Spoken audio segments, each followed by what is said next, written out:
Big Boss Malayalam season 6-ൽ cup deserving ആയിട്ടുള്ള ആൾക്ക് തന്നെയാണോ കൊടുത്തിട്ടുള്ളത് എന്ന ചോദ്യത്തിന് ആങ്കറോട് റോക്കി പറയുന്ന മറുപടി ഇങ്ങനെയാണ്: ഒരിക്കലും അല്ല എന്നാണ്. ഒരു പക്ഷെ നമുക്കൊക്കെ അറിയാവുന്നതാണ് ജിൻഡോക്ക് തന്നെയാണ് ആ കപ്പിനുള്ള അർഹത എന്നുള്ളതാണ്. അപ്പോൾ ജിൻഡോയെയും ജാസ്മിനെയും കുറിച്ച് അവിടെ റോക്കി പറയുന്നുണ്ട്.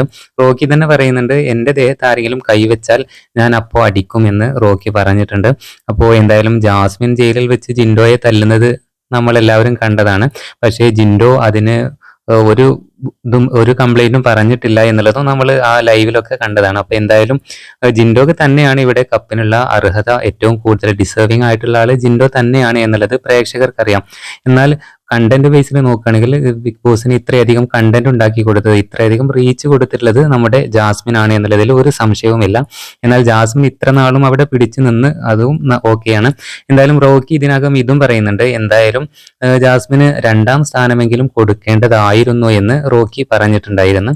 അത് ഒരു പക്ഷേ ശരിയായിരിക്കാം. എന്തായാലും ഇവിടെ കണ്ടന്റ് കൊടുത്തു എന്നുള്ളതിലല്ല ബിഗ് ബോസിലുള്ള കാര്യം. എന്താണെന്ന് വെച്ചാൽ പ്രേക്ഷകരെ കയ്യിലെടുക്കുക എന്നുള്ളതാണ് ഇവിടുത്തെ കപ്പ് ഡിസേർവിംഗ് ആവാനുള്ള പ്രധാന കാരണം എന്നുള്ളത് പ്രേക്ഷകരെല്ലാവരും മനസ്സിലാക്കേണ്ട ഒരു കാര്യം കൂടിയാണ്. എന്തായാലും നിങ്ങളുടെ അഭിപ്രായം താഴെ കമന്റ് ആയിട്ട് അറിയിക്കണേ.